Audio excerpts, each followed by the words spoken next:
Esta semana, al recordar el asesinato de Francisco I. Madero, el presidente López Obrador propuso a las y a los 32 gobernadores del país firmar un acuerdo nacional por la democracia, uno que incluye la recomendación de no intervenir en el proceso electoral y establecer, así lo dijo, de manera definitiva una auténtica democracia en nuestro país. Veamos el contexto.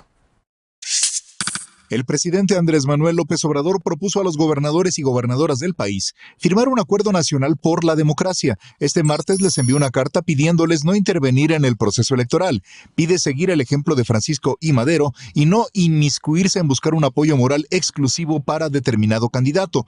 Esto luego de exhortarlos a no apoyar a ningún candidato de ningún partido, a no permitir que se utilice el presupuesto público con fines electorales, denunciar el financiamiento de campañas por parte del crimen organizado o de la delincuencia de cuello blanco, no traficar con la pobreza de la gente y evitar cualquier práctica ilegal. El próximo 6 de junio se elegirán 500 diputados federales, 15 gubernaturas, 30 congresos estatales, 1,900 ayuntamientos y diversos cargos en los 32 estados del país. La carta termina invitándolos a juntos a hacer historia con este acuerdo y su efectiva ejecución para establecer en México la ansiada democracia de manera perdurable, dejando atrás los malos recuerdos de siglos de imposiciones y fraudes electorales. Los integrantes de la Asociación de Gobernadores de Acción Nacional dieron la bienvenida a la invitación y pidieron al presidente a no ver a sus adversarios políticos como enemigos, pero tras la solicitud de desafuero del gobernador de Tamaulipas, señalaron que el uso político y electoral de los aparatos de justicia es la más grave señal del rompimiento democrático y que es contraria al llamado para un acuerdo en defensa de la democracia, mientras que los gobernadores que integran la Alianza Federalista aseguraron que fijarán su postura este viernes, punto y contrapunto. A ver, tercer punto a discutir, ¿cómo lo ves, José Ignacio? Porque algunos gobernadores podrían decir, pero bueno, si acaban de quitarle al presidente el cubrebocas electoral y va a poder hablar de los temas y los programas que está impulsando, eso podría verse como propaganda, pues ahora tiene la audacia, dirían algunos, de mandarle una carta a gobernadoras y a gobernadores pidiéndoles que no lo hagan, ¿no? ¿Cómo lo ves?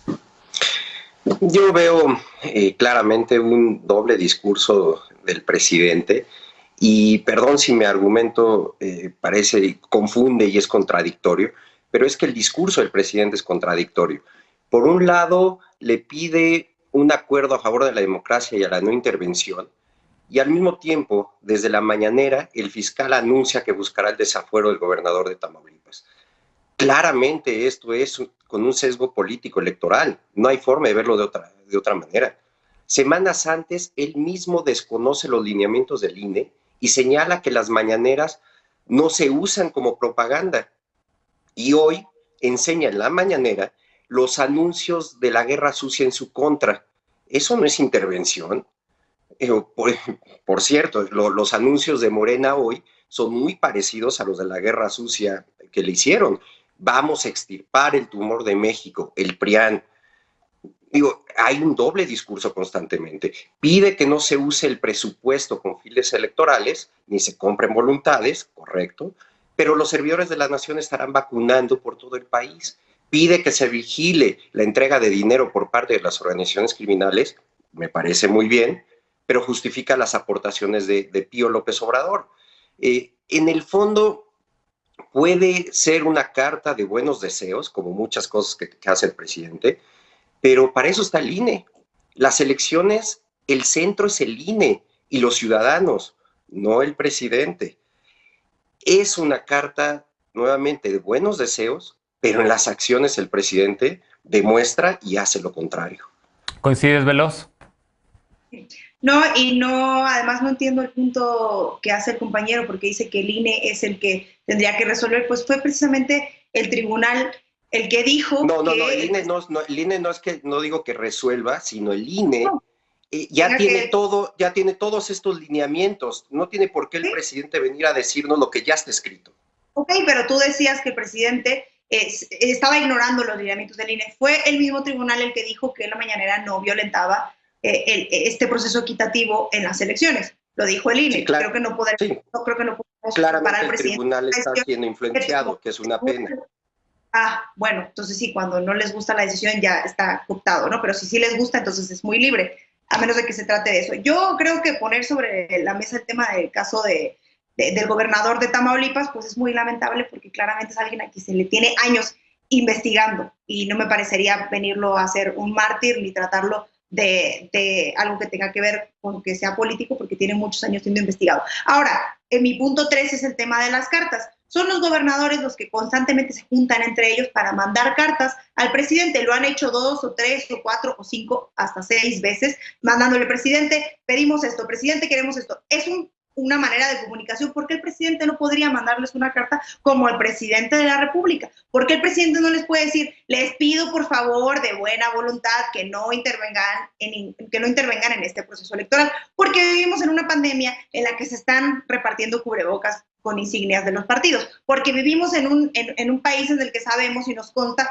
que en muchos estados se utiliza de manera electoral el recurso público, y que además hoy, con la insignia de criticar todo lo que hace el presidente, pues lo que hacen es hacer esta suerte de campaña disfrazada de lo que no les gusta en la oposición. A mí me parece que es de un líder de Estado mandar una carta como esta, me parece de muy mala fe decir que es de doble moral. Yo sí creo que quien decidió que el presidente podía decir y hacer estas cosas era el INE, y quien debería sancionar, si es que así lo creen pertinente, tendría que ser el INE, pero el tribunal creo que ya puso un límite en ese sentido. Yo sí creo que los gobernadores tendrían que no darse golpes de pecho, porque han sido ellos quienes se han juntado en esta suerte de darle un portazo al presidente sin escucharlo, sin hacerle caso, sin ir en la estrategia de salud que se ha planteado en muchas otras, y que hoy se sienten vulnerados porque el presidente les hace un llamado que no tiene ningún tipo de acción coercitiva, sino decirles: pórtense a la altura de las elecciones, pórtense a la altura de los ciudadanos,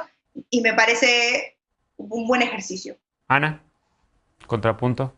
Sí, por supuesto. Aquí no se está cuestionando que el presidente haya mandado la carta. Qué bueno que por fin le dé el respeto a las y los gobernadores que se merecen, ¿no? Como rectores de su estado, como ejecutivos en su propia entidad. Sin embargo, lo que aquí se cuestiona es justamente el contenido y la congruencia, porque no puedes pedirle a otros que hagan lo que tú mismo no haces. El presidente les está pidiendo a los gobernadores, a la jefa de gobierno y a la gobernadora que no intervengan en las elecciones del 6 de junio, pero él se niega a darle apagón a las mañaneras y tuvo justamente que lograr que el tribunal le dijera al INE: por favor, diles que me dejen estar hablando de lo que quieran. O sea, el presidente no se niega a apagar las mañaneras. El presidente dice que los gobernadores se tienen que abstener de defender a candidatos de su partido político o candidatos en general, pero él lleva 5 mañaneras defendiendo a Salgado Macedonio. Entonces, nuevamente, un acto de incongruencia.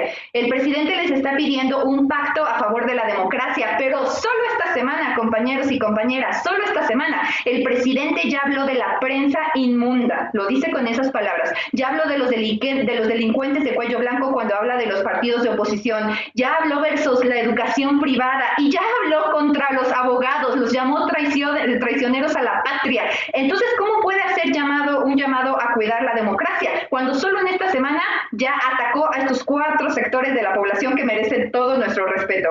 Y además, por último, el presidente dice no permitir en su carta, no permitir que se utilice el presupuesto público para fines electorales, cuando hace 2 días nos enteramos que del programa estrella de Jóvenes Construyendo el Futuro se les adelanta 3 meses, se les va a dar, por la veda electoral se les va a dar de sopetón 3 meses de su apoyo mensual, que es de 4,000 y algo. Las cifras oficiales dicen que Jóvenes Construyendo el Futuro son 367,579 mexicanos y mexicanas entre los 18 y los 27 años de edad. ¿Saben si a una persona de estos 300,000 y cacho de mexicanos, de primeros votantes, de futuros votantes, van a recibir? ¿Sabes cuánto le va a invertir el gobierno de la Cuarta Transformación? Son 4,414,548,000 pesos. Solamente por este adelanto, casi premio electoral para los que están afiliados al programa Jóvenes Construyendo el Futuro. Es una cifra tan estratosférica, tan grande, que no ocupo en mi celular. Tuve que hacer la multiplicación en internet. Lo que queremos decir que si alguien está haciendo uso electorero de los programas establecidos ya por este gobierno, es el presidente Andrés Manuel López Obrador. Y además vemos que el tema de las vacunas aún no se logra un control para que no lo estén vendiendo como un logro de Morena. ¿Qué pasó con los spots que no han podido retirar, donde Morena está diciendo gracias a nosotros es que tienes vacunas, no al gobierno y a tus impuestos? Entonces, aquí nos está criticando la carta. Qué bueno que el presidente actúe así, qué bueno que esté buscando unidad, pero lo tiene que hacer con hechos y con congruencia, no con mentiras y manipulación discursiva, en lo que son muy buenas. Finalmente, Alejandro. Pues yo creo que no hay que confundir veda electoral con tregua con el crimen organizado. porque la justicia no puede cerrar sus cortinas hasta nuevo aviso, hasta pasado el día de la jornada electoral. Si Cabeza de Vaca es culpable, lo es en periodo electoral y en periodo no electoral. Imagínense ustedes haber escuchado algo, una desfachatez como, no, ahorita no pueden aprender a Mario Marín porque estamos en momentos de precampaña electoral. Pues no. O sea, la justicia no puede... ¿Por qué no aplica lo mismo con Salgado Macedonio? Exenta. Bueno, justo, ojalá y lo retiren yo por mí. Y si la justicia avanza, pues mejor, porque yo creo que se tiene que esclarecer eso también en los tribunales y ojalá y se haga a la brevedad, ¿eh? Y yo creo que hay que diferenciar entonces qué es una veda electoral, es el uso de recursos públicos con fines electorales, y diferenciarlo con la Pax Narca o con la Pax con el crimen organizado. Y lamentablemente el INE se descartó para ser convocante de este acuerdo nacional entre gobernadores, porque desde una posición soberbia y pejefóbica, pues vieron con muy malos ojos el llamado y dijeron, consejeros del Pacto por México dijeron que eso ya lo decía la Constitución. Pues bien, qué bueno que haya un esfuerzo político de un líder para convocar a honrar esa Constitución. El INE tendría que darle bienvenida a ese acuerdo y en cambio más bien está viéndolo con malos ojos por sus fobias políticas. Y ojalá y la alianza federaliza pues sea una alianza política, ¿no? Eso es lo que se plantea hacer, y no una alianza de encubrimiento. Y yo, en vez de cercenar las mañaneras, me gustaría más bien que los gobernadores de las 32 entidades diariamente rindieran cuentas a sus ciudadanos en sus respectivos estados.